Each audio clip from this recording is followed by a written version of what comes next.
behavioural.inc.com, and today's topic is, what is the difference between healings and behavioral change techniques? So this is actually quite a complex topic. I'll try to keep it concise because I could go on for probably an hour just on this one topic. And basically, what I originally happened when I was learning all these different behavioral techniques, psychology techniques, counseling techniques, therapy techniques, I was learning a whole bunch of different ones, and I didn't know anything really about healing, like in that sense, where basically I would come across a client and they'd be struggling with something in their life, and I'd be like, okay, let's take them through these different processes, depending on the client and depending what they need, and then take them through a process to help them change their behavior into a more healthy one. And I kept doing this over and over and over again.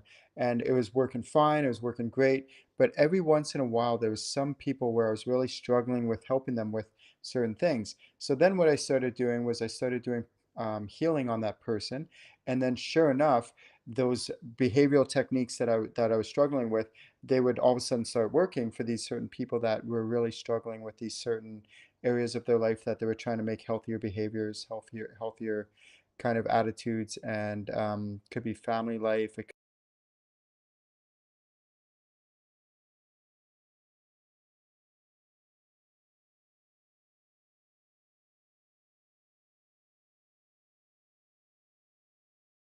What I do is a really cool technique, and then later on, what I did is I learned also how to do past life healing, which also really helped with this as well.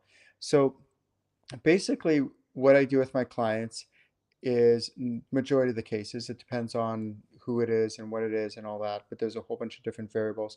For the bulk of the time, what I'll do with my clients is I will do healing on them first, and then I will take them through some different behavioral techniques and therapies and counseling procedures that I can help them with. And the reason why is because oftentimes when what I do is if I try to do one before the other, then it doesn't always work. And what I mean by this is that sometimes people like are struggling with a certain thing, a certain area of their life. And if I don't do the healing on them right then and there, then they won't be able to do it. And so they really struggle with this. And so one of the cool things that I do is, let's say, for example, um, they are struggling with intimacy in their relationship. And so I can check and scan them. And in this example, they might be struggling with a past life issue that is being carried forward into this lifetime.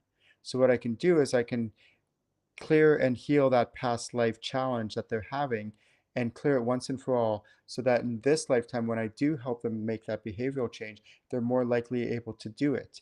So the question is it okay to just do one or the other? And it all depends on the circumstance. So for example, there's times you don't need to do any healing and clearing. They just need to see a new way of doing things, coach them through how to do the behavioral change so that they can make new healthy decisions, new healthy choices, and that works simple, it works straightforward.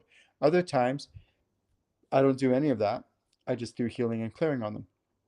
I might clear their different aspects, like I might do healing on their soul, healing on their etheric self, or their I am being, or their different aspects, their past life healing, timeline healing, and so on and so on.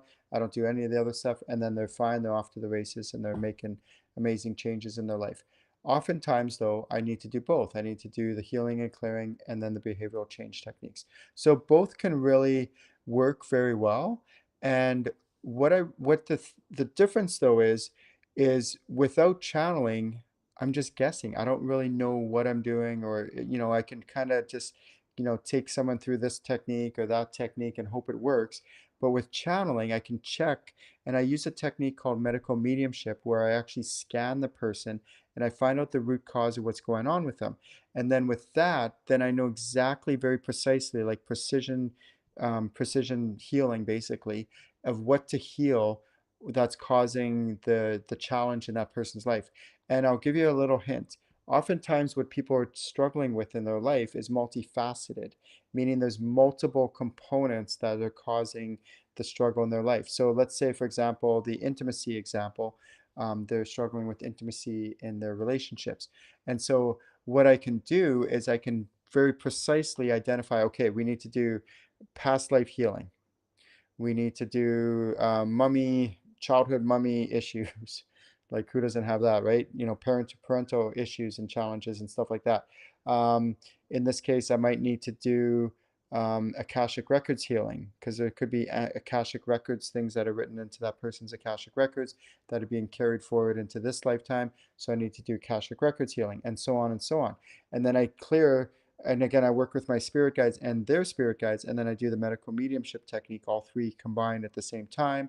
And then I work with other like ascended masters, angels, sprites, fairies, dragons, and whoever else can be of assistance. But I don't just guess. I actually know who I'm working with and who can clear which one. But I start with the biggest one first because I want to get results for that client. I want to get the biggest possible results. So I work on healing the biggest challenges that are the ones that are causing the most hindrance to them moving forward in that area of their life, heal and clear that, and then that goes away. And then when they do go to make those healthier changes, in this example, intimacy, they're more likely to be more intimate with their partner and have fun and keep it light, keep it playful, maybe add some romance, because they don't have these other things that are holding them back from childhood stuff, mommy stuff. There's a gazillion different things that could be blocking them or holding them back. It could be past life, it could be ancestral, and I could just go on and on and on. And then, if necessary, I can do the behavioral technique procedures on helping them to make those behavioral changes. But oftentimes it just happens automatically. And will it happen immediately? Sometimes. Sometimes, though, it needs to happen, like these healing and clearings need to happen over succession, which is why I have my Ascension group healing. And I also do one-on-one healings in my one-on-one, um, basically my channeling training. I also add that, and also in my workshops. If you want to know more, please visit my website, channelinginc.com. Please go to my website, see what a list of all the upcoming events that I have, and also the workshops and trainings that I offer. Have a wonderful day, everyone. My name is Ken Lewicki of channelinginc.com. Talk to you soon. Have a good day.